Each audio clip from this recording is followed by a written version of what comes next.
ইতিহাস তো আমরা অনেকেই পড়েছি, কিন্তু ইতিহাসের সমস্ত বিবরণ কলকাতা শহরের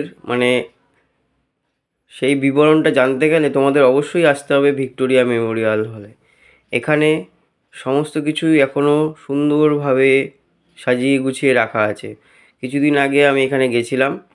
এর আগে বহুবার গেছিলাম, কিন্তু কোনো দিন ভিডিও করিনি, তো আজ আমি ভিডিওটা করেই ফেললাম।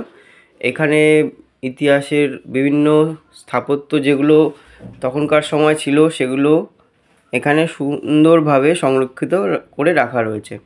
এটা হলো সেই রানী, এবং ভিতরের মহলটা দেখো খুবই সুন্দর।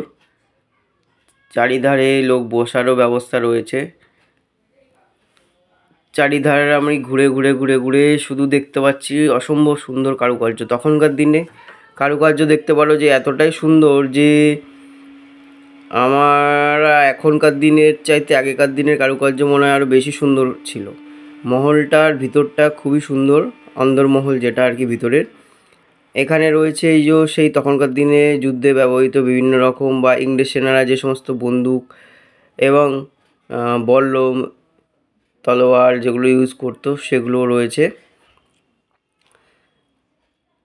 তখনকার দিনের ডাইনিং,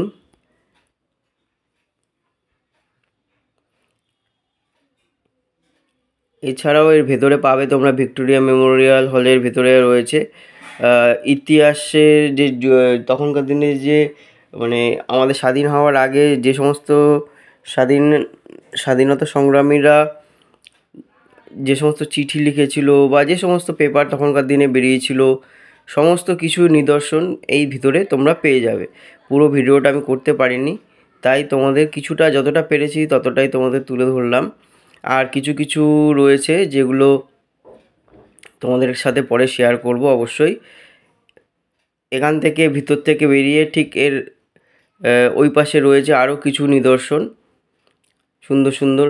এগুলো হচ্ছে তখনকার রাজারা ইউজ করতো বা যুদ্ধের ক্ষেত্রে তলোয়ার, বল্লম, ছুরি, সেই সমস্ত কিছু।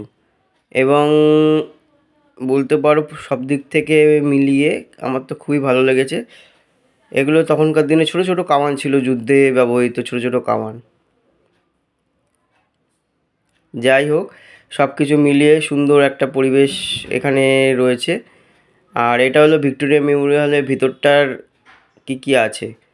আর এখানে হচ্ছে তখনকার দিনে ব্যবহৃত রাজা রানীদের সব জীবনী বা বইগুলো রয়েছে, যেগুলো সংরক্ষিত করে রাখা রয়েছে। আর এখানে হচ্ছে একটা আর্ট গ্যালারি। এখানে বিভিন্ন আর্ট আঁকার গ্যালারি রয়েছে সুন্দর সুন্দর। তো পুরো বিষয়টা আমার খুবই ভালো লেগেছে এর ভিতরে।